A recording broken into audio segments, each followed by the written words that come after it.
Good afternoon, everyone. A real honor and privilege to be here in Estonia for the first time, by the way.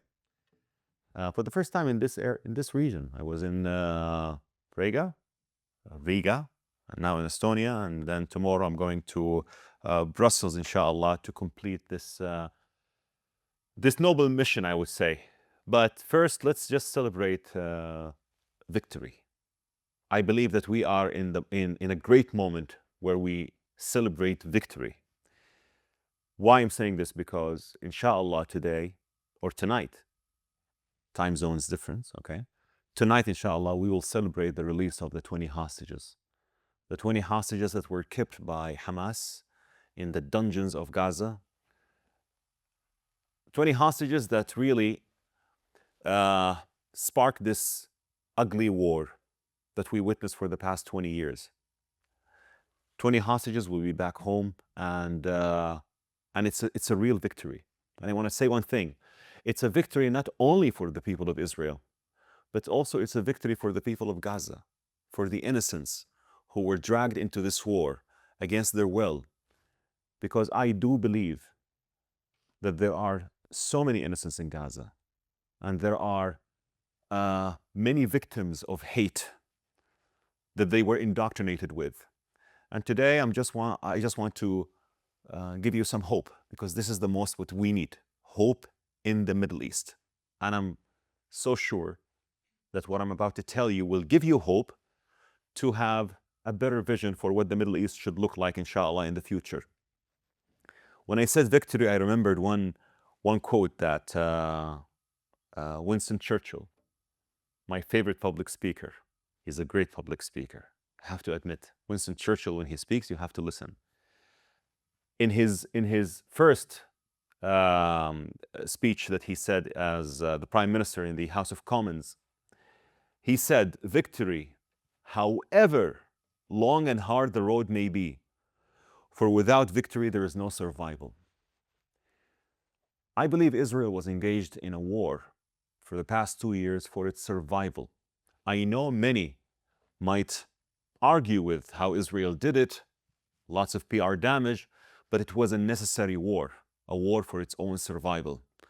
And inshallah, we will celebrate the great victory today by releasing the hostages, the final 20 living hostages, and the war will be officially ended.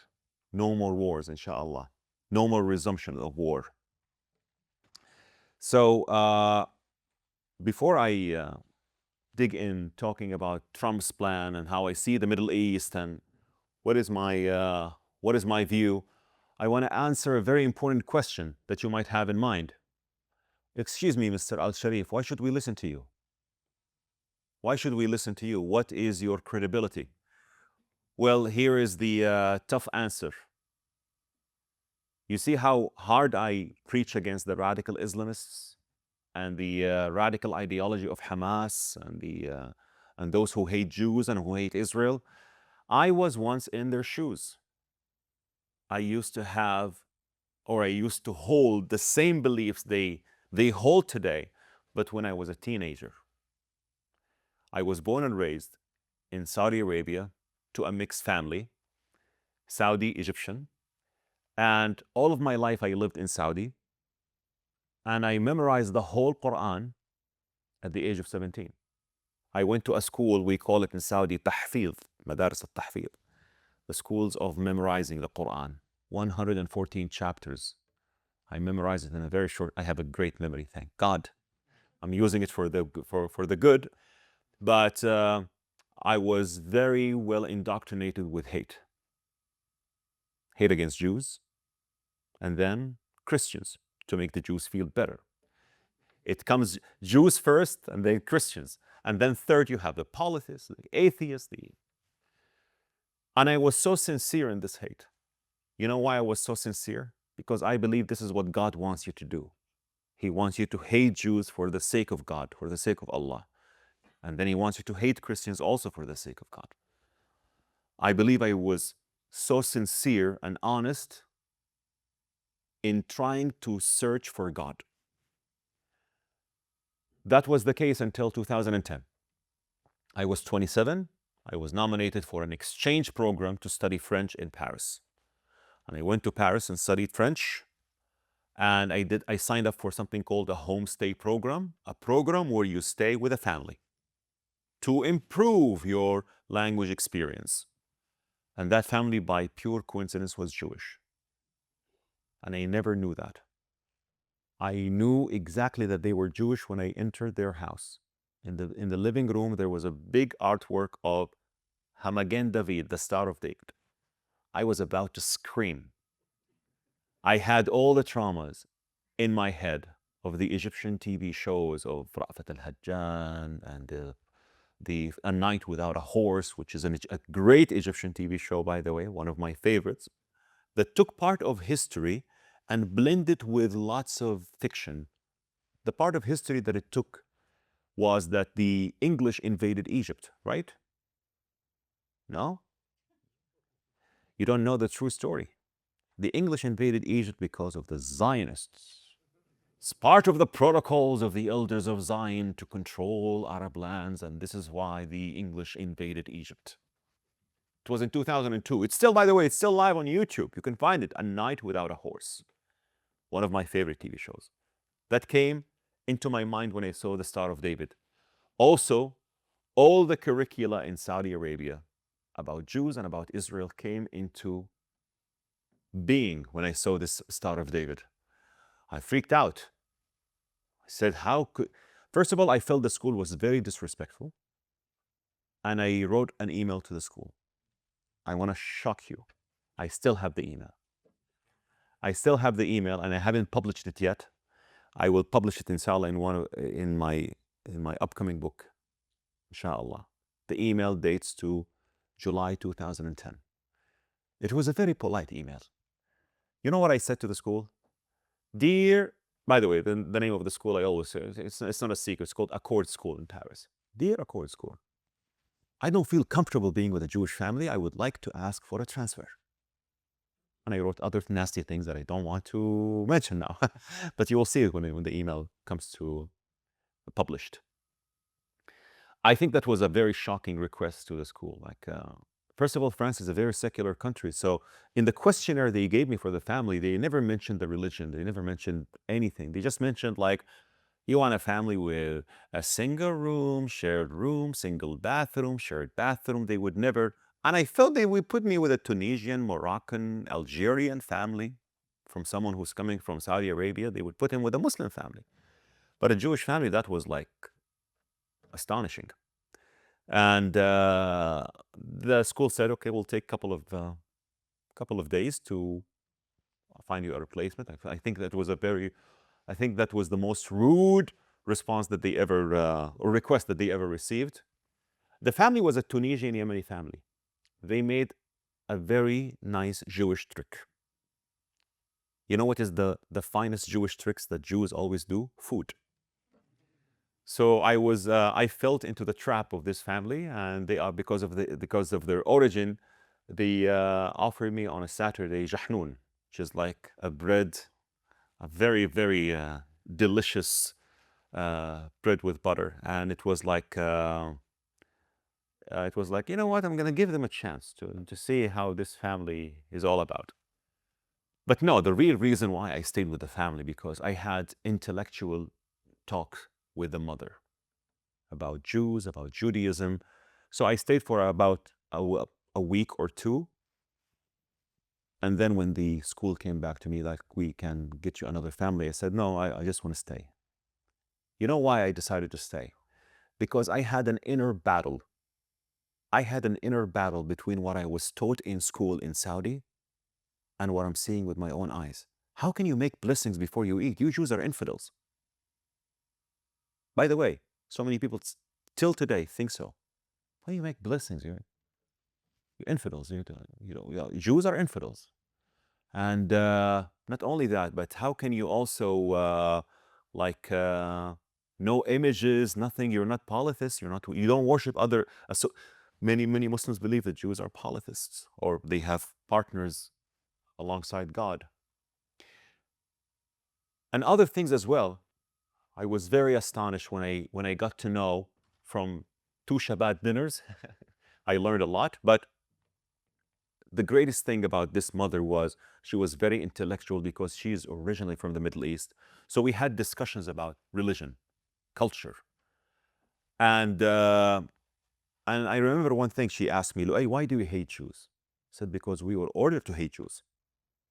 Of course, it's a command. It's a commandment. In the classical interpretation of so many verses in the Quran, you have to hate Jews and Christians for the sake of Allah. And I'm a very faithful Muslim, and so the enmity is eternal, she said. I said, yes, the enmity is eternal. We should hate Jews forever. She said, you know what the Torah says about the Egyptians who oppressed the children of Israel? I said, yeah, we have something similar in the Quran that God will punish those. And she said, yes, the Torah spoke so violently against those Egyptians that God will stretch his hand and he will smite Egypt and he will kill the firstborns and he will do this for the sake of Pharaoh to let his people go. The moment the children of Israel left Egypt, you know what was the commandment from God to the children of Israel? He said to them, do not abhor an Egyptian because you were foreigners in their lands. So the enmity is not eternal. And God doesn't want you to hate for good. Yes, enmity between peoples and between religions and between different nations can happen. We are humans, but it's not eternal. And that was the first bulb that I felt its light. And I said to myself, this sounds like my God. But you have to know, while I was having these kind of conversations, there was a good Loay and a bad Loay. You know, like the cartoons, an angel and a devil. No, she's lying to you. She's a Jew. Don't trust the Jews. They are the enemies of God. They are the... Well, what she's saying is making sense. No, she's lying to you. Yeah, I have to know. Zionists, the Jews are... But why not to listen to her? You should never trust Jews. We were taught this. We should never greet them. I was having this inner conflict, but because, I'll be very honest, because I was so sincere in searching for God, I wanted to have more and more conversations. And I was missing the main point. I was missing the main point why I was in France, to learn French. I ended up learning Judaism and Hebrew. The worst exchange program, but of course I speak French, but I'm just saying that. But the main focus was to learn French, but of course I learned a lot about Judaism. And I want to tell you that after France 2010, I went to Saudi Arabia to start my media career. And it was a very successful career. 2011, Rachel, before I left France, she said, Loay, I want you to do something. I want you to do Tikkun Olam. I want you to heal the world. You know that this commandment was, Michael Jackson was influenced by it and he made a song, Heal the World, Make It a Better Place. I don't know if she's right or wrong, but there's a song for Michael Jackson that says, Heal the world and make it a better place. I don't know if he was influenced by this. We need to double check that with Rachel. But anyway, and when I went to Saudi 2000, after this experience, I really started to, it wasn't an overnight change, but I started to learn more, dig more, invest in my self-education about Judaism. Because before 2010, I knew a lot about Jews, but not from the source, from the adversaries, from that Egyptian TV show, from the Saudi curricula, from all the hate that we were indoctrinated with. By the way, Saudi Arabia now moved to a very different space when it comes to education. Education, the Crown Prince of Saudi Arabia brought great and positive changes to the country, including the curricula. Now the curricula in Saudi, Jews are our cousins, Jews are the people of the book, where the Prophet had so many Jewish neighbors, Jews are we have so many commonalities with the Jewish people.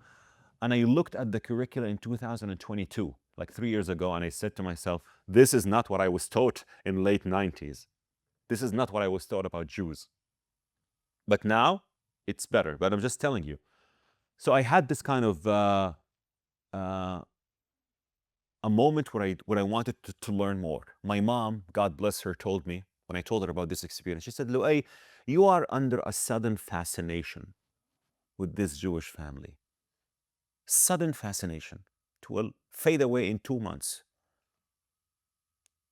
15 years and counting. You know why? Because it touched my heart with lots of curiosity, and I wanted to learn more. And I learned more about Judaism from the source, and I fell in love with it, and I reconciled my faith. By the way, Rachel was not a proselytizing Jew, because Judaism is not a proselytizing religion. Do not leave your faith. She never told me, Jews, we have to make you leave Islam. This is what we were told. Jews are so eager to make you leave your faith. She said, no, just don't hate. Loay, I just want you, I see it in you that you are a good person. I don't want you to hate. And I reconciled my faith by, I'm still a Muslim, a proud Muslim, and a proud Arab, but I just expunged one thing, hate.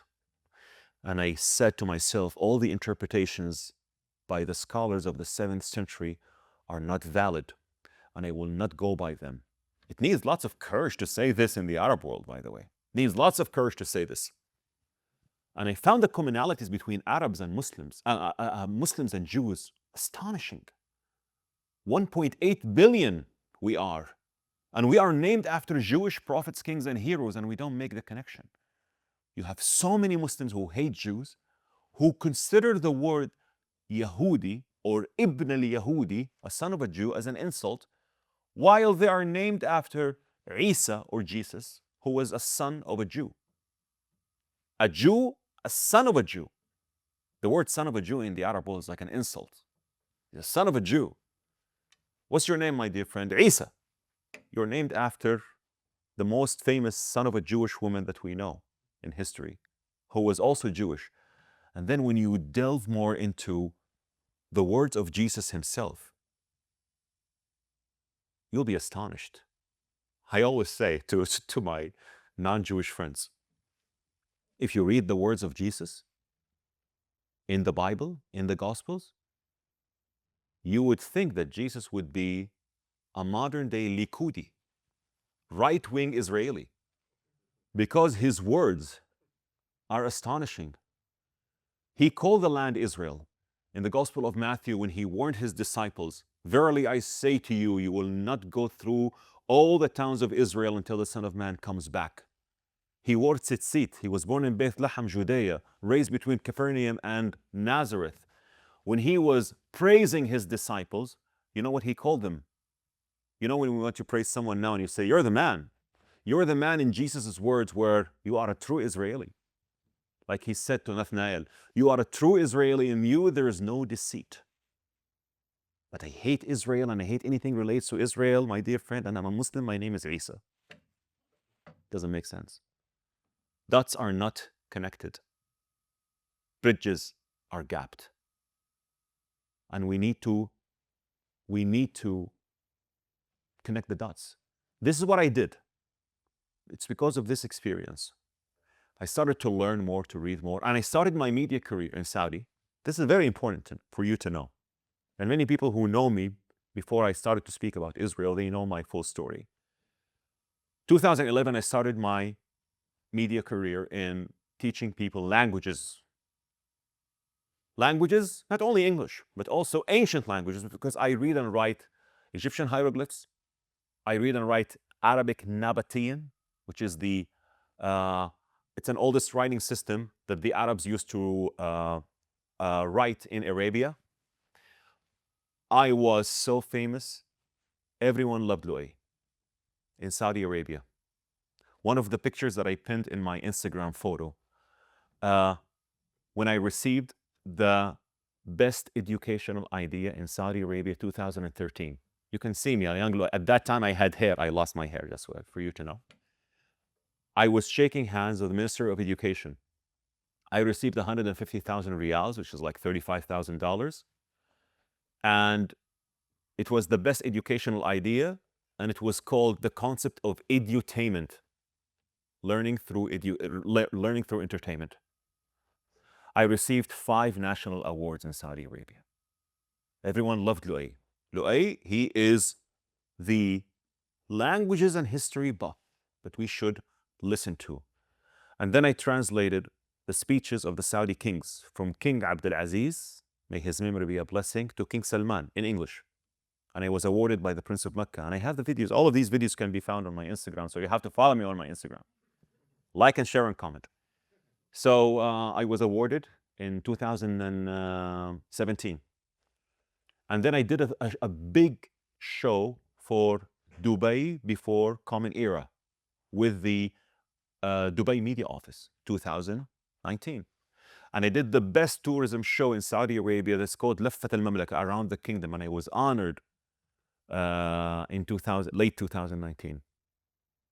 So everyone loved Loay. You're the history buff, you're the language buff, you're so famous, we love you. The moment I started to talk about Israel, things changed. And by the way, when I hear people say how much the Israelis are paying you, I say to them, by the way, the Saudis can pay triple of that if it was how much they're paying you. But I'm not doing this for how much the Mossad is paying you.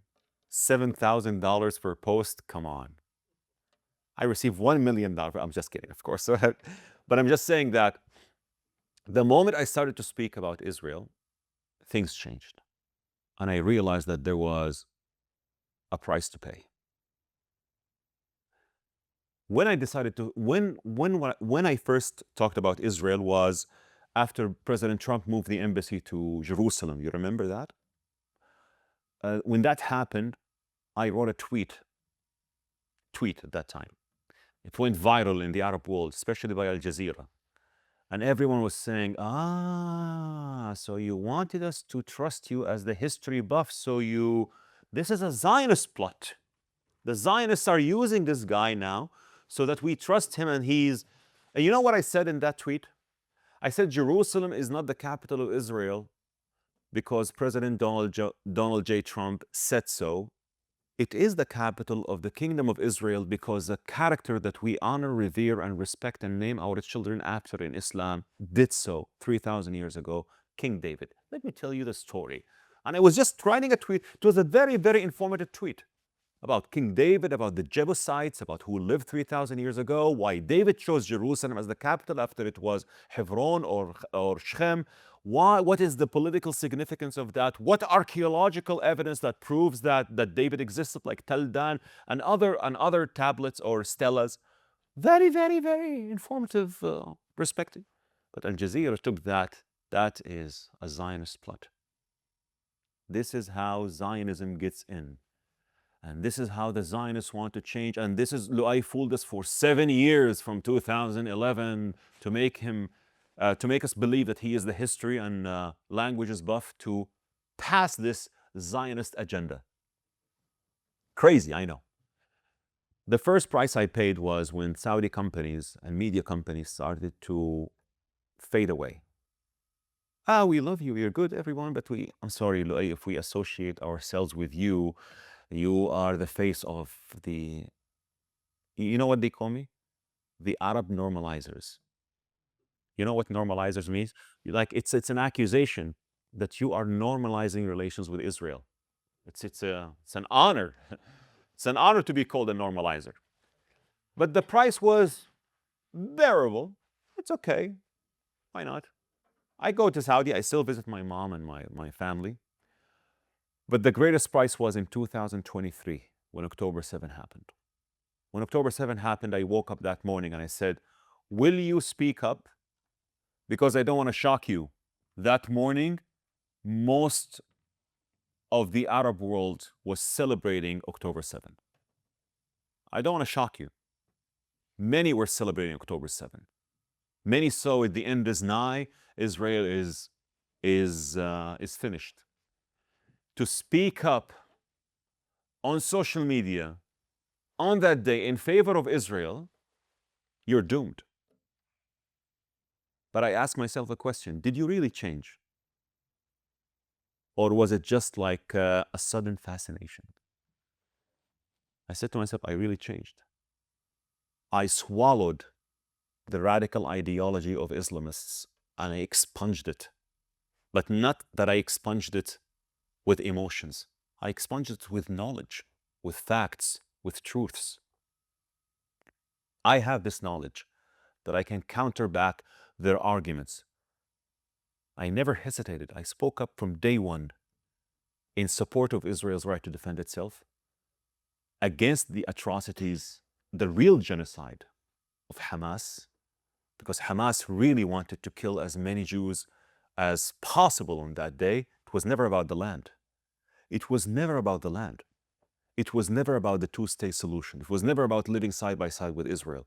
It was about killing Jews to go to heaven. Those who tell you otherwise, they don't know their ideology. Ask someone who knows it very well. Ask someone who defeated that ideology. But I knew that there was a heavier price to pay. Of course, now no one in the Arab world wants to work with you.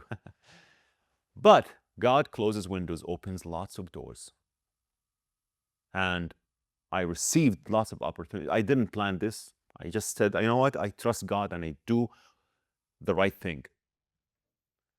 And look at me now. I'm in Estonia speaking. 2 weeks ago, I was in The Hague. A month ago, I was in South Africa, Cape Town and Johannesburg. I toured America, and now I'm going to Brussels tomorrow, because the day after tomorrow, I'm going to address the European Parliament about anti-Semitism fight as a Muslim. I went to Canada, to different places, I went to Italy to speak. I never saw that coming. Yes, in the Arab world, you're a castaway after you're the best educational idea in Saudi, awarded by many people. Now we don't claim you. It's okay. I don't take it personal. You know why? Because I've been in their shoes. I know how they think. I used to think the same way. And I know that one day, inshallah, they will learn the truth and they will come to their senses. It's not about supporting Israel because Mossad or emotional. No, it's because I know the history of Israel. I defend Israel as part, and by the way, I say it plainly. I said it to prime ministers in the Arab world. I said it to head of governments. The real reason I support Israel is because I believe Israel biblically existed and Jews belong to this region, and it's part of my moral integrity to say, as a Muslim who believes and honors and reveres the prophets, kings, and judges of God, that they lived in that region. They call the land Israel, and it's the future of the Middle East for Jews, Muslims, and Arabs and Israelis to live side by side and coexist. And this message is not against the Palestinian people. I have many Palestinian friends, amazing people. They are very well educated. The Palestinian people are not the problem. The problem is Hamas and the radical Islamists. And when I hear from people in Europe who try to educate me about the Palestinian people, I say to them, stop it. You're not from the region. You don't understand the region as someone from there. So please, if you really support the Palestinian people, stand against those who kidnap their cause. Stand against those who damage their cause. Stand against those who have an ideology of great hate that you don't know anything about. Have you read Hamas Charter? I said it to people in Providence, to the Gen Zs, Americans, who were protesting against my speech. I said, have you read the Hamas? Yeah, I have read 2 charters, the watered down one in 2017 and the original one in 1987. Excuse me, sir, you read it in which language? In English, you haven't read it. If you haven't read it in Arabic, you haven't read it. You have to understand the openly evasive phrases that they put in their charter in order to really understand their charter. But what makes you understand their charter? Because I was a former radical. And then there's a moment of silence. Yeah, I know. I understand them very well because I swallowed their ideology and I expunged it or expunged it. Expunged it, better way to say it. So this is why, this is the long answer to the question, why should we trust you? Why should we listen to you? Because I defeated that ideology. And when I tell you that Israel in the past 2 years did not fight a war on its behalf alone, it fought a war on behalf of humanity. I know when people hear this, oh, hey, but look what happened. Look at the genocide. Look at the people dying. Let's first speak frankly. Wars are ugly. Of course it's an ugly war. Of course no one is happy with what was happening in Gaza. Of course we show empathy to the innocents who were killed. No one, how pro-Israeli they are, and I met many, would never be happy with seeing children dying or innocents dying in Gaza. No one is happy with that. But let's just remember one thing. A genocide is a deliberate act of wiping out a nation. Israel can do this, but it doesn't. Hamas wants to do it, but it can't. That's the difference. And how could Israel be doing a genocide and dropping leaflets on masses and populations, warning them to evacuate? What kind of army is doing a genocide would do this? What kind of army would do a genocide and then you have people with the perfect angle to film a building that was just collapsing because they received a call 30 minutes ago to evacuate? Nevertheless, wars are ugly. It was an ugly war, but it was a war that Israel didn't ask for, didn't want, and didn't start. But of course, the innocents who died for that, we really grieve and show lots of empathy with them, because this is what Hamas really wanted to do. Hamas wanted to isolate Israel. By the way, the real reason for October 7, and I always say, take it from those who know, the real reason for October 7 to happen was never about the two-state or liberation or Al-Aqsa. Never. It was for a single reason: to torpedo the upcoming Saudi-Israeli normalization. That is the real reason. It was never about the two-state. It was never about Al-Aqsa. And now the greatest demand for Hamas is not the same demands that they put on October 8th. The demands now: please take your forces back to this line, to Netzarim corridor, to this corridor, to that corridor. It was never about their people. Suicidal, maniac, radical, extremists that you need to fight their ideology and to fight their existence. This is why I said it. Israel is fighting on behalf of humanity, because those radicals are coming to Europe. Israel is the barrier. But they are coming to Europe and they are misusing the liberal freedom that many countries are giving them. They are misusing the liberal freedom that many Western countries are giving them, and they don't know that they are next. How many pro-Hamas marches, and be honest with yourselves, have you seen in Europe or in America with the same national flag of that country in that march? How many? I haven't seen. But I have been to pro-Israeli marches in the UK, in Rome, in different places in Europe and in America. They honor the country that they are in. They love America. They love the UK. They love the countries that they're staying in. But the pro-Hamas supporters, they say death to America in America. Then why are you there, my dear friend, may I ask? I asked many people, by the way, in a respectful dialogue, why are you in that country if you hate it so much? Their indirect answer is the benefits. Yes, but we hate the country because it's doing this and that. You're not grateful for the countries that gave you opportunities that you would dream of in your in your country of origin. And unfortunately, not many people in Europe understand that.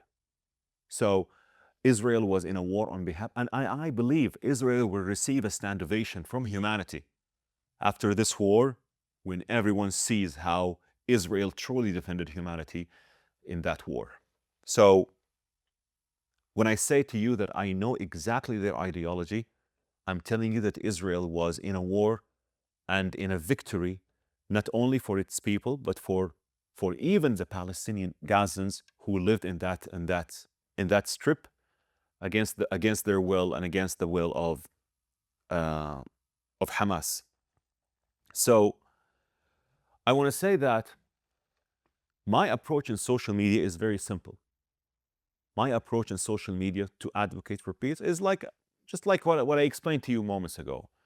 Facts, knowledge, truth, bridging gaps between Muslims and Jews, stressing that the commonalities that we have are far more than the differences that we have, and also defending the legitimacy of Israel as a Muslim. I know it's mind-boggling. Defending the legitimacy of Israel as a Muslim? Yeah, of course. I defend the legitimacy of Israel because I believe Israel is there because it has always been there. But what kind of, oh, come on, don't tell me that come on, Loay, come on, let's be serious, okay? Don't tell me you're defending Israel just because of the Bible. Tell me some proofs. I want some proofs, one of my Jordanian friends. Show me some proofs that Israel existed. My grandmother is older than Israel. I said, okay, let's go to the Jordanian Museum. The Jordanian Museum in Amman has a stela called Mesha stela. You know who Mesha was? He was a king of Moab, the Moabites. And Mesha was bragging in that stela that he is the king of Mesha, the king of Moab, who defeated some nations. One of the nations he defeated, and one of the kings he defeated. That's archaeology, no Bible. King Umri, the king of Israel. My friend, he's a lovely person, by the way. Yeah, many of them are good people, but confused. He said, you see, your friends were defeated. I said, Omar, that's not the point. It's not the point that they were defeated or they won. They existed. King Umri, king of Israel. I don't know if your grandmother is older than Umri. So it is very important. But of course, you know, when they are cornered, like my good friend, I love him so much. He's a good friend, I know, but he's arguing with, he's saying, yeah, but those Israelis are not the Ashkenazi Israelis now today who comes from. I love it. I said, okay, but so your grandmother is not older than Umri. Yeah, but this is different Israel. But you said it didn't exist. No, the different context. I believe many of them are good people, honestly. I say it because I have so many friends who disagree with my views. But they are confused because they remind me of the teenager Loay. So there are so many artifacts and there are so many archaeological proofs that only if you're blind, you would say that Israel did not exist or the Jewish presence was not there. And by the way, hold on a second. The word Jew, where does it come from? Judea. Yeah, that's the shortest answer. But there's a detailed answer that is very important. It was never called the land of Israel before the 13th century BCE. Never called. It was called the land of Canaan. And the west side of that land, I wish I had a map, it was called the coastline of the Philistines. The Philistines had 5 strongholds: Ashdod, Ashkelon, Gaza, Gat, and Akron. Who are the Philistines? They are called the people of the sea, le peuple de la mer. They came from Greek, Crete, and they inhabited this kind of, this western side of the coastline of Canaan. So it was called the land of Canaan and the coastline of the Philistines. But there is a character called Joshua bin Nun. He entered the land, partitioned it after the 12 sons of Jacob. And that portion of the land that was called Judah, when the United Kingdom of Israel was divided, many of the Israelites were living in that part of the land. Before 586, the ancestors of the Jews were never called Jews. They were called Israelites.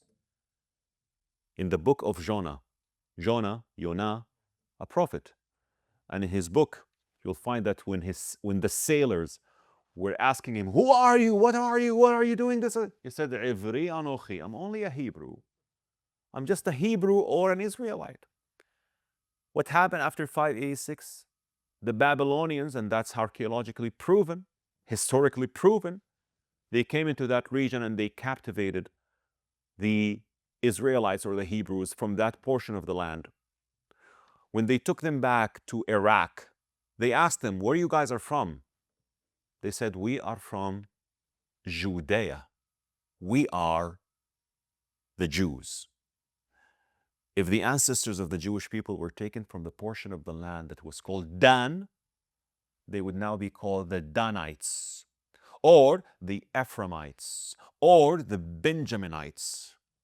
But they are called the Jews for this reason. They are called the Jews because they come from Judah. or Judea, the fourth son of Jacob, whose that portion of the land was named after. This is why the Jews of today still call this portion of the land Yehuda. Of course, and Samaria, Veshimron. They don't call it the West Bank, which is the West Bank. It's a modern naming, the West Bank of the, or the West Bank to the Jordan River. These facts might be very known to many of you, or to people in the West, or to the educated, but not to the Arabs. To the Arab, it's like, no, listen, Habibi, this is all, Zionism is a European colonialist white project that was created in Europe. The Jews of today have nothing to do with the children of Israel. Really, same language, same festivals, same celebrations, same sets of belief. So you want to tell me that ancient Jews celebrated Hanukkah? No, hold on. I'm going to tell you a prophet that we accept in Islam celebrated Hanukkah, Jesus. In the Gospel of John, John 10, it says that Jesus ascended to Jerusalem in the days of winter to join the festival of dedication. What is the festival of dedication? The dedication of the temple, Hanukkah. And it's the most Zionist festival in the Jewish calendar because it was not a religious dedication. It was not only a religious festival. Hanukkah is the most political holiday and festival in the Jewish calendar. Because what is Hanukkah? When Alexander the Great died, his generals ruled. They ruled Egypt, you have the Ptolemies, and they ruled Levant, you have the Seleucids. One of the generals of the Seleucids, Antiochus Epiphanes, he wanted to suppress the Jews, and a Jewish revolt happened against him. It was called the revolt of the Maccabees or the Hasmoneans. Judah, Mattatyahu, and this family won sovereignty over the land. And because he wanted to light the candles of the menorah with an oil that was sufficient for one day but lasted for 8 nights, the Jewish people till today celebrate Hanukkah, including Jesus. I'm a Muslim. My name is Isa. There's nothing called Hanukkah. So, my approach in social media is to lay down these facts in showing Muslims how we and Jews are very close. The legitimacy of Israel cannot be questioned. The legitimacy of Israel from a Muslim, a true Muslim should never question the legitimacy of Israel. And we can talk about other solutions as well, but we have to put facts as they are. I want to conclude by saying that I am very optimistic for the future of the Middle East, especially when you have a strong American president like Donald J. Trump. President Trump, in his first term, brought the greatest breakthrough in American foreign diplomacy. The greatest breakthrough in American foreign diplomacy in the Middle East was the Abraham Accords. Peace between UAE, 4 Arab states and Israel, UAE, Bahrain, Morocco, Sudan, on and off. But it was the greatest achievement because it was people to people. I have a Saudi cousin, his name is Fahad, recorded a video and I put it on my Instagram. He said, Loay, because of your videos, I'm going this weekend to Dubai to have a Shabbat dinner with a Jewish Israeli family. That was after the war, by the way. And I want to record that. I said, Fahad, don't record it, please. No, it's okay. I talked to my family and I said, you don't have to. I said, I want to do it. He did it and he sent me the video and I put it on my Instagram.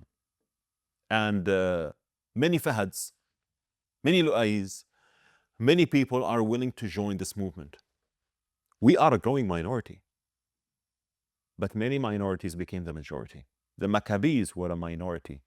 Among the majority at that time were not the Maccabees, were the Yahudim Mityavinim, the Greek Jews. Yeah, let's blend with them. Let's blend with it. Let's leave our faith behind. Let's not care about this.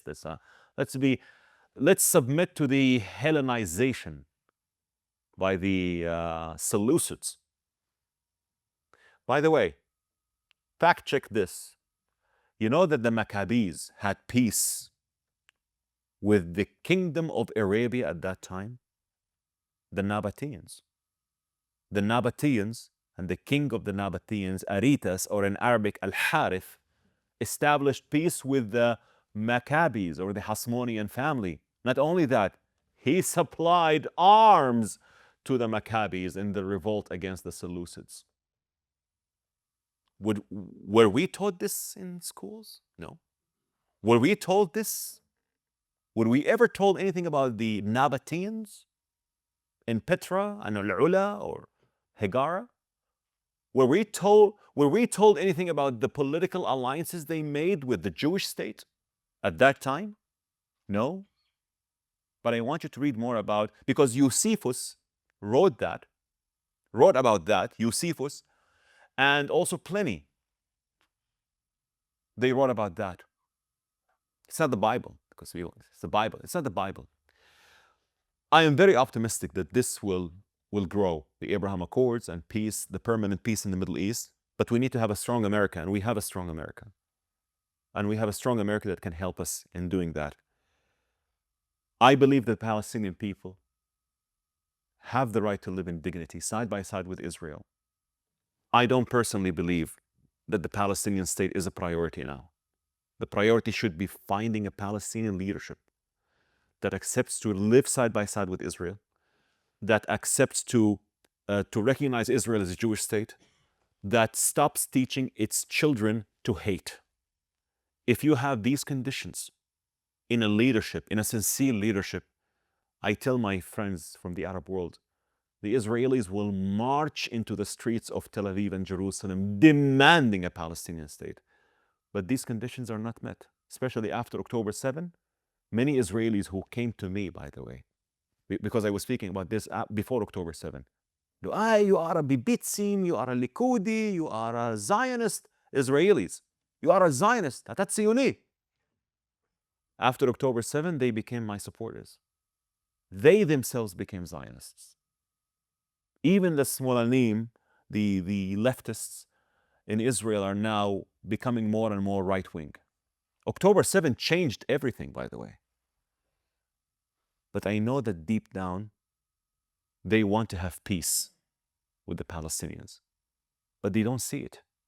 This is why the focus, when I'm asked everywhere, even the interview I was asked by the Estonian TV, the Palestinians, I said, please, I don't want to, I do takhlis, like to the point. I give to the point. I don't just sugarcoat or just, give some political statements. No, it's not a priority now. Gaza will be rebuilt, inshallah, and it should be a prelude to what a Palestinian state looks like. But let's not forget, this will not be the first chance that Gaza is given. This will be the second chance.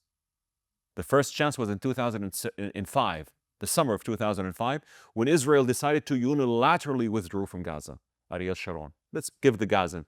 I know many Israelis who said, we own greenhouses, and we gave them back. Oh, not we gave them back, we left them behind. Greenhouses. They could have benefited from it. Not the Palestinians I'm talking about, I'm talking about the Hamas, the Palestinian leadership. What did Hamas do? First thing, coup d'etat. A coup d'etat against Fatah, against the PA. Throwing people off the roofs. Massacring people. They went through democracy, and this is what they want to do in the West. Yeah, democracy is a ladder. We climb the ladder, we acclaim it. Thank you so much, ladder, we don't need you anymore. They want to do the same in Europe.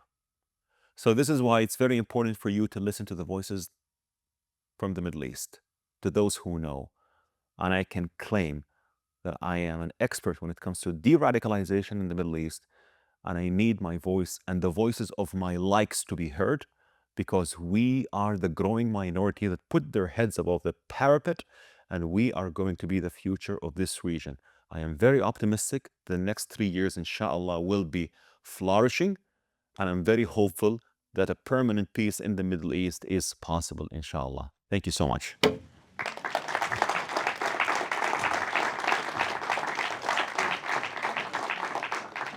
3 p.m. sharp. Amazing. So now we have time for questions and answers. I already see one hand, so I will give a microphone there, and I already saw the second hand also. Hello, Loay. And I'm hearing good news that inshallah the hostages will be released tonight. And let's just pray, because I personally believe that the Israeli government has no intention to resume the war as soon as the hostages are received. And wars, because every time, I want to say one thing, every time I speak to my Arab friends, who are, I always say this, they are good people, even those who don't like Israel, but deep down I know they are good people and they are emotionally driven, disturbed. When I talk to them about, okay, but listen, there are good chances of having peace with, look, the war, every time the war, the war, the war. So let the war end, the bloodshed stop. Abraham wants to look down to his children, seeing them working together rather than fighting each other. Right? This is what I believe. This is what I believe Abraham wanted. Abraham wanted this, to have peace, not to have permanent bloodshed. Sorry to say this. Let me flip the phone. Thank you, Loay, for a very insightful talk. Thank you. I'd like to ask you about how you see transformation in Muslim countries and communities in the Middle East. As far as I'm aware, there's about 8 or 9 countries that don't have any sort of Holocaust education. The ones that do, normally it's a very warped view of what's happened in Jewish history in the past. What do you think is the answer? Should the UN, for instance, somehow intervene in how they influence these nations? Should the EU demand that this be included in the curriculum, or would that be too much foreign interference? How do we actually get an educational curricula for the future Arab students that actually pushes them towards better understanding? So the UAE has part of the Holocaust in its curricula, and also there is a very small exhibition in Dubai. I don't like the approach that this should be imposed. This should be talked, and this should come when you have normal relations with, not only with Israel but also with the Jewish world, to educate them about the Holocaust. It's very important and it's very important to teach people also the heroes of the Holocaust, because there were Muslim heroes. There was a professor, I think there was a doctor from Egypt, from Morocco, from other parts, who helped the Jews to escape the Holocaust in Auschwitz. Many heroes that really helped the Jewish people. So I believe that it's happening, but slowly but surely. But I don't agree with we have to tell the UN to impose this kind of education. I would first start with we have to eradicate hate from our curricula. And because I am an expert when it comes to de-radicalization, I always have a regular review of the curricula in the Arab world. And so far, things are moving forward. You still have the old curricula circulating, which is a problem. But the new ones, at least, are good. So for the next generation, so we have two changes we can make: the long term and the short term. The long term is through curricula, which will take time. The short term is having a leadership that believes in these values, that will make the change top down. And top down is faster, because we in the Arab world trust our leaderships. So we follow. So this would be the faster solution. But I don't think it should be genuine. If you impose it, it will not be genuine. So. Thank you, and there is another question already.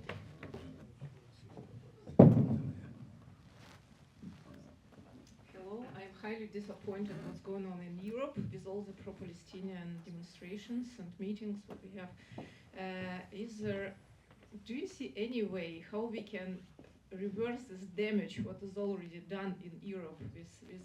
Because it's rather, I see it rather as anti-Israel, anti-Israel than pro-Palestinian actually, and I see this hate against Jews, I see this hate against Israel, and I'm deeply worried about what's happening in our countries also. Any way to, what to do about it? I'll give you my honest answer, as I've been always so honest, and I'm a very honest person, and at the same time, I'm a dictator. So my answer might not, you might not like my answer, but I would say that regulations. You have to change some of the regulations in Europe. regulations that do not differentiate between free speech and hate speech. From the river to the sea is a hate speech. Khaybar Khaybar ya Yahud is a hate speech. Globalized intifada is a hate speech. This should be banned.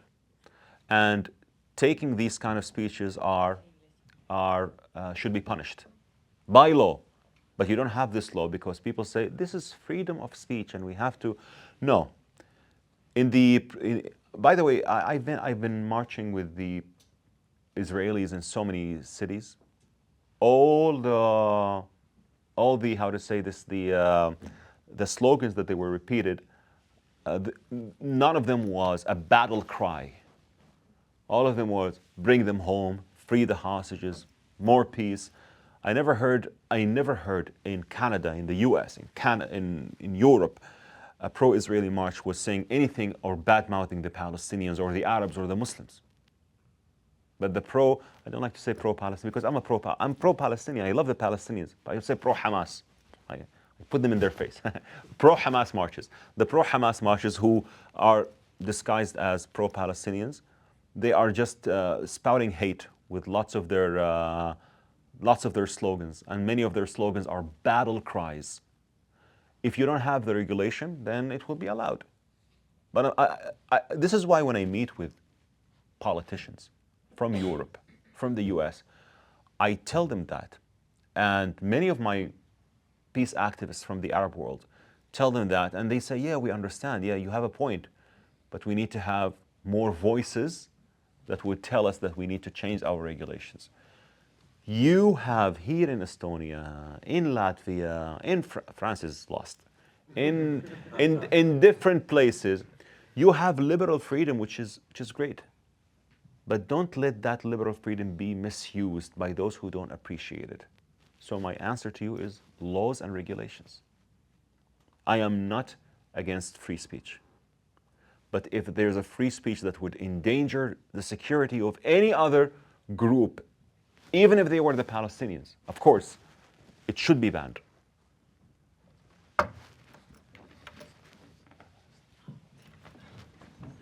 Just a small question. I was seeing a lot of information, like in YouTube, like that Muslims explain that, for example, Jacob, Yaakov, Moses, they were all Muslims, and Yeah. it was like that's just not part of the history, and they're trying to understand the mindset. So I'm just curious, what's your take on that? So whoever says that they were Muslims, I would say, were they Sunni or Shiites? I don't. You see, you didn't do the follow-up question because they cannot be time travelers.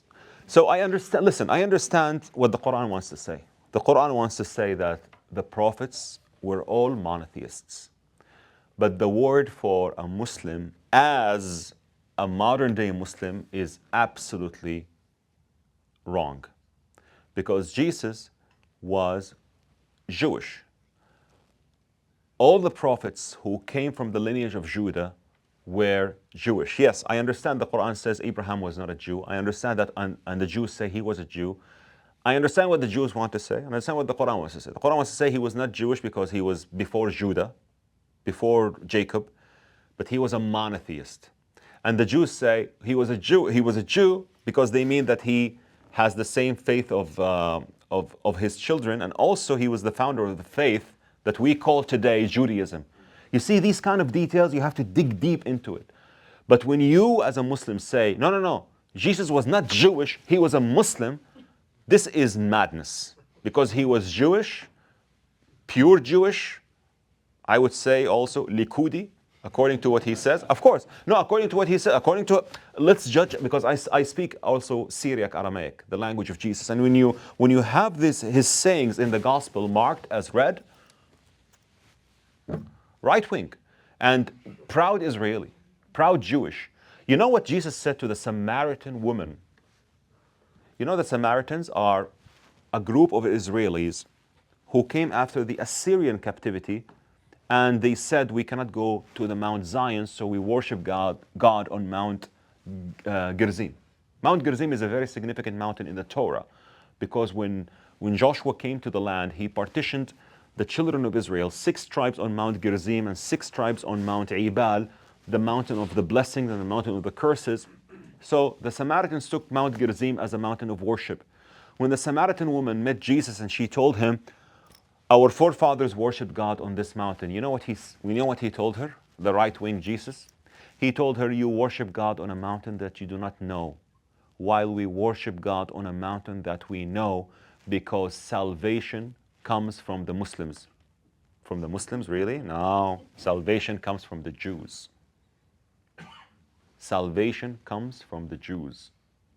Tell that to your Muslim friends. I accept that he was a Muslim. I want you to say salvation comes from the Jews, just like Muslim Jesus said. So anyone who would tell me that he was a Muslim or Moses was a Muslim, I always corner them. Was he a Sunni or a Shiite? That's a very important concept. So of course not, but the idea of the Quran I understand, and the idea of those who say Abraham was, I understand. But it's you have to dismantle all the complexity in that matter. Abraham was not Jewish in the term that he was Jewish. He was a monotheist. The one who, when God met Abraham for the first time, or talked to Abraham for the first time, he introduced himself as El Shaddai. That's the first name he used. You know what El Shaddai? God Almighty. El Shaddai, the one and the only true God. You would say, this is Judaism. Yes, I understand. But not 4,000 years ago, in that kind of naming. So this is how I counter those who say, and I say to them, well, if you really say that David was Muslim, I accept. Okay. The greatest Zionist who ever lived, who said, many a times have they afflicted me from my youth. Let Israel now say, many a times have they afflicted me from my youth, yet they have not prevailed against me. Let all those who hate Zion be put to shame and turn back. That was not Bibi Netanyahu. That was King David, the king of Israel, in Psalm 129, the Psalms of Shir Me'alot. So, a Muslim Zionist, be my guest. I accept that. So they just say it and they run away. No, you have to corner those who say this. You see what I use? Knowledge, facts, and the truth. These are the weapons that we need to use in social media. Because these sayings are being populated on TikTok, and that's it. There's a Muslim, yeah, let's go. That's it. And then the clip goes viral and everyone buys it. But it's not true. Sorry for the long answer, because I'm meeting lots of people with that, yeah. So. Hi, thank you so much for the insightful presentation. I just have a sort of a personal question about your safety, because I'm assuming that many of the attendees here, they do not understand the risk that you're putting yourself into by advocating for this speech and normalization between the Arab states and Israel. I come from an equally radical environment. I come from Yemen. I've been living here in Estonia for almost 9 years, lived in the US, and then a few years ago, I met a few Israelis here in Tallinn. We managed to establish a good relation. So they told me, why not go to Israel? So I went there. But some of my pictures were leaked online while me being in Tel Aviv, and ever since I'm becoming very worried about my personal safety going back home, and I might get killed as a result. So my question is, with you now traveling between all of these Arabic countries and advocating normalization, aren't you afraid that at one point you might get killed or you might get attacked by some of those radicals? I was attacked in the Netherlands by a group of the pro-Hamas supporters who cornered me and Douglas Murray when I was speaking with Douglas Murray. They came to me and they said, "Free Palestine!" And I told them, yes, of course, free Palestine from Hamas. Oh my God, I don't want to tell you how the look in their eyes was like. Listen, I want to be very honest with you. And I was asked this question by so many media persons, especially after Charlie Kirk. May his memory be a blessing. Charlie Kirk, by the way, he was a great human being. I had great disagreements with him. I was supposed to meet with him. And I wanted to explain to him that there is a difference between a Muslim and an Islamist. They're not the same. But anyway, I'll be very honest with you. I'm not afraid. I expect to die anytime. And I always say, we say it in Islam, that كل نفس ذائقة الموت. We're going to die anyway. It's good to die for a good purpose. And I believe the mission that I'm embarking is really when my soul departs my body, I want to meet God, and I want to tell him that I did my best to bring the children of Abraham closer. Is it worth dying for? Yes. I don't go through with the Arab countries, by the way. I wish. I've told you after October 7, you are the outcast. Even in Saudi, we don't know. We don't claim you. Who are you? But I understand that. But maybe soon they will open their eyes. And if I was given the opportunity, I will speak up. Of course, I take measures when I go to the Netherlands, when I go to Belgium, of course, security and stuff. But I would never say I'm not going to speak. In Michigan, I was invited by the Muslim community. And the imam of a mosque, very famous mosque, he invited me. He said, listen, I don't agree with you, but I want people to hear, and I want to answer also here. But he is the one who canceled it a day before due to security. For my security, he said. And I trust him, he's a good guy. Of course, we disagree a lot.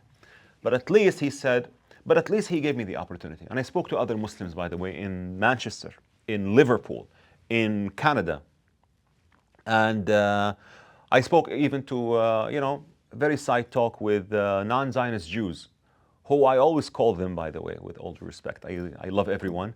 Those Jews who define themselves as non-Zionists, I call them, please tell that to those who don't know Judaism enough. You are against Israel because of what? Because Mashiach did not come. So when Mashiach comes, you'll go back to Israel. Yes, you are a Zionist in the waiting.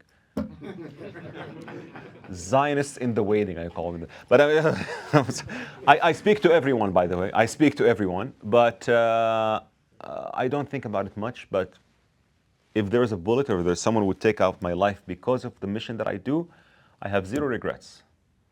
I have zero regrets. God said to Joshua, be strong and courageous. And I have it on my keychain. Hazak ve'ematz, al ta'aros ve'al tihat.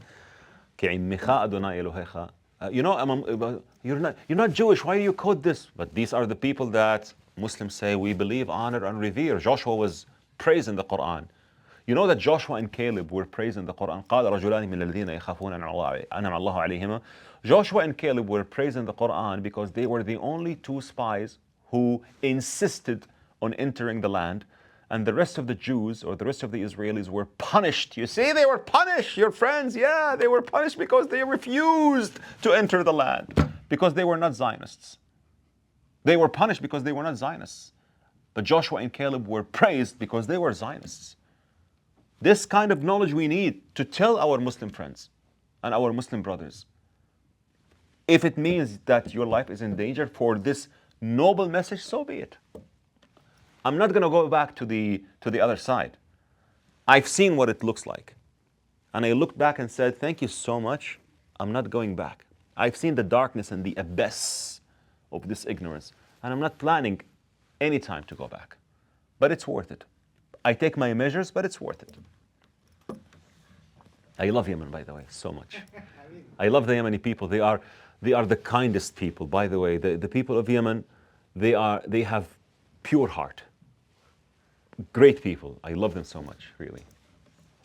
Yeah, first of all, from my side as well, thank you for an outstanding presentation. It was just a pleasure to hear as much facts and real arguments.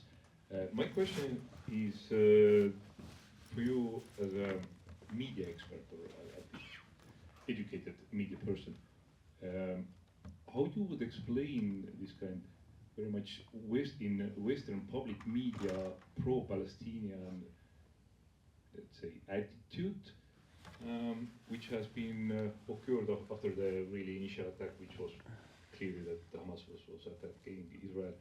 And if we put that into the context to the 2006 war, where Israel counts that they lost the war because of the media. They was just 15 minutes late with the publications, and then somebody in Hezbollah managed to, post to the Sky News 50 minutes earlier some pictures from the ground. So how we can explain this kind of change in public media at this time? I asked a Canadian leftist, a good friend. I told him, I asked him the same question. You know what? He said something very astonishing, very eye-opening. He said, in Europe and in Canada, we would die.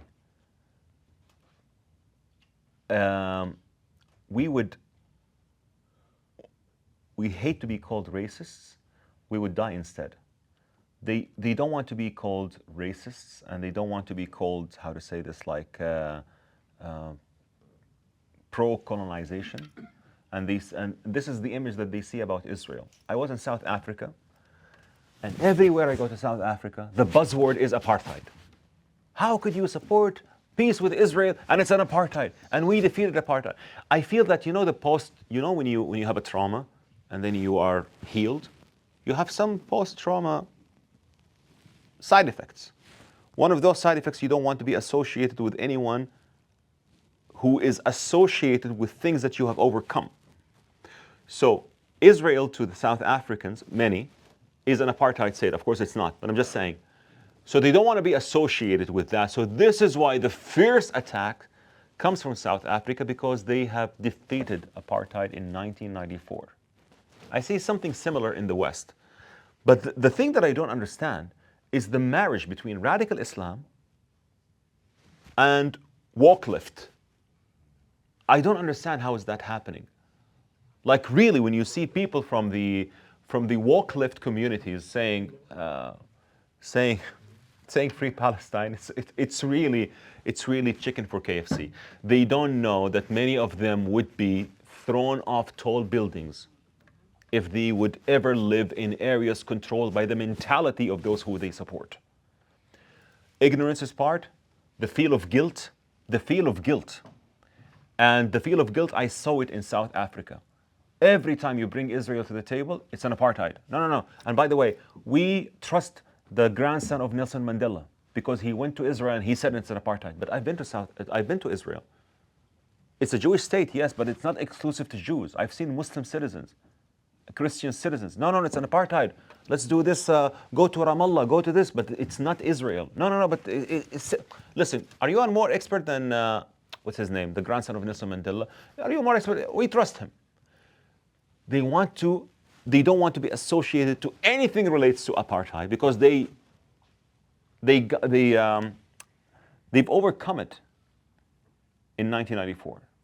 This is my explanation. The feeling of guilt and the feeling that they don't want to be associated with something that they would be afraid to be associated with. And Israel has this combination. This is my opinion.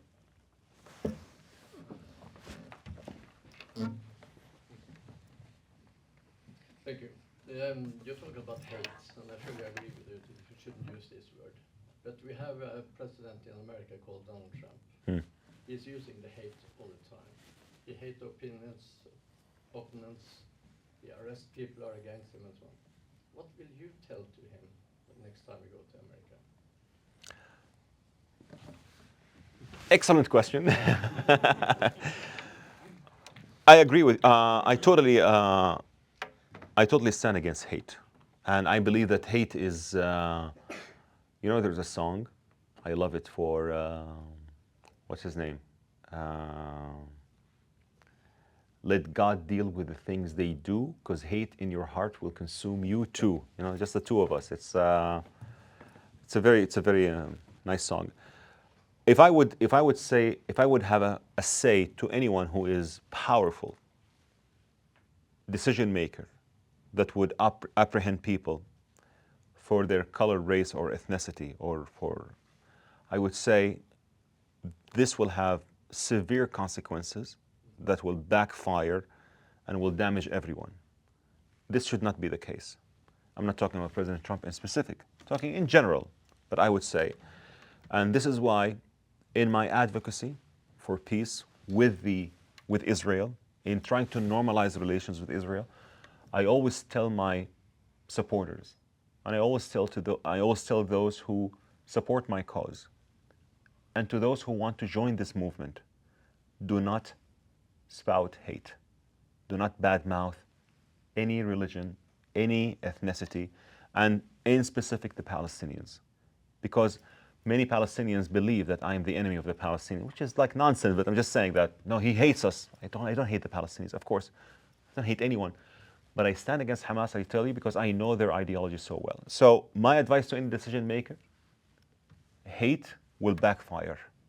And if it was true that anyone would do what you were saying, it's absolutely wrong, and I would oppose it. Supporting any leader in things that he did best doesn't mean that you don't have disagreements with. Thank you. Thank you. Will Smith, his name. Will Smith. Let God deal with the things that you do, because how it works with you. You said you believe that there will be freedom in Middle East. Yes. Do you believe in a freedom for Israel if it's not supported by the IDF in buffer zones in Syria, in Lebanon, on a yellow strip in Gaza? Will there ever be freedom for Israel without IDF support? IDF, you mean the Tzahal, the army? Yes, because currently I think it's just they hold the invaders and that's it. And even this No, I believe. deal with Hamas will not bring the peace. To No, this but country. I believe the buffer zones should not be left. There has to be buffer zones. After October 7, I told you Israel is different from Israel before October 7. I don't support the idea of leaving the buffer zones until you have genuine peace agreements with the government of Syria that I don't trust. Or I say trust and verify. Trust and verify. I don't really trust them that much. And you have also, with Lebanon as well, and with Gaza. But yeah, I support the idea of buffer zones, and I don't want the IDF to leave these buffer zones, or else another massacre will happen. You know, Golda Meir said, if we lay down our arms, there will be peace. If the other side lays down their arms, there will be, if we lay down our arms, there will be war. And if they lay down their arms, there will be peace. Imagine that was in the 60s. So. Sorry, she said if we lay down, so there will be no Israel. Yeah, or they would wage war. Yeah, if we lay down our arms, there will be no Israel. If they lay down their arms, there will be peace. Yeah, there will be. Thank you. But that's not the peace, actually. So if you say we need to support it with a really strong army on the all borders. Temporarily, not It's very fragile and it's very. Yeah, but temporarily, until we have a genuine, permanent peace with these countries. Next century? No, I'm hopeful. Soon, inshallah. I'm hopeful. Thank you. Inshallah. Yeah, thank you for the great speech. I would like to ask you, because you know the Arab countries so well, we know which countries have better relations with Israel on the government level, but how do you feel about the people, let's say Egypt, Saudi, Jordanians? Is there a difference between attitudes? Which ones, the regular people, do you feel are more positive? Which ones are more negative towards Israel? Because this is something we don't read from the media. Egypt, very anti-Semitic. The Egyptian people are pure people, amazing people, but the hate towards Israel is like deeply rooted. I believe Sadat, my hero for peace, wanted it to be people to people, but he paid the price, and Mubarak just stepped back. It's so challenging in Egypt. In Saudi, it became more challenging after October 7. The UAE is different because for many years people were, you know how the UAE changed after September 11. After September 11, you know who the perpetrators were from? 15 from Saudi, 1 from Egypt, 2 from the UAE, 1 from Lebanon. Sheikh Mohammed, the president of the UAE, he was a crown prince at that time, he said, why 2 from the UAE? 15 from Saudi, of course, if you know the curricula, you would never be surprised, honestly. Now things changed. But he said, why 2 from the UAE? What happened? They told him, education. And he took steps from that time. Took steps that changed the curricula of the UAE for good. Opened the countries, 200 plus nationalities live there freely. And I want to say also that the Saudis improved their education a lot from 2000. But you know, when September 11 happened, I remember that. It was 2001, September 11, Tuesday, 5 p.m. Jeddah local time. That was like 8 or 9 a.m. America's time. When I saw the second, I'm sorry to say this, when I saw the second plane hitting the tower, I felt indifferent. Yeah, well, so what? It's not a terrorist attack. It's like freedom fighters fighting against the white imperialists. Of course, we were fed the words of Al Jazeera. I told you, I swallowed this evil. So we were like, we feel, but 15 from, of course, this is what we were educated. Hate, and if we have the opportunity, we would do. So what? Talking about I was 18 at that time. So I'm just saying that education plays a role. So in terms of the Arab world, if I would draw a brush, UAE is the most tolerant when it comes to people. Egypt is in a bad shape. Saudi is now in a bad shape as well. Lebanon, the Lebanese, I don't know why Lebanon and Israel are not having peace. I'm imagining the first thing that they would do, they would party in Tel Aviv or in Beirut. So Lebanese now are different. Yemenis also are good people, amazing people, but because the Houthis propaganda is making it more. You know the Houthi slogans to those who say, you have to understand, Loay, they want to educate me. You have to understand that we are not against the Jews, we are against the Zionists. Yeah, right. You know what the Houthi slogan says? Death to America, death to Israel, curse be upon the Jews, victory to Islam. Al-la'na ala al-Yahud. Curse be upon all Jews. And you know the son of Al-Houthi, what's his name? His name is Jibril, which has no meaning in Arabic. Gabriel, the man of God. Gabriel, who appeared in the Gospels to Jesus in Egypt and to Joseph, and he told them in the Gospel of Matthew, the one who asked for your life is dead. Take the child and his mother, go back to the land of Israel. Gabriel, who saved the Jews in many occurrences, he's named after but curse be upon the Jews. See, so it's very wide opening. So I would see the UAE and the Gulf very moderate towards the Israelis, but the rest of the Arab world is not looking good. But if we have political will, we can change that. We can take one more question. More question? Well, thank you very much. It was informative and it was optimistic. But well, you are talking about educating people, talking to them in a clear manner, talking in their language, explaining them the facts. But the problem is that many people, especially in Europe, they don't want to hear facts. So you quoted Houthis slogans. So yesterday there was a demonstration against Israel in Vilnius. And Tallinn also, but in Vilnius they had the same slogans. Well, maybe not death to Jews, but Israel has no right to fight. Death to America. Death to America, yeah. Yeah. Back to my point. Yes, and these people, these are young people, they're often students. They're well educated. You cannot say that they have no experience in reading books or whatever.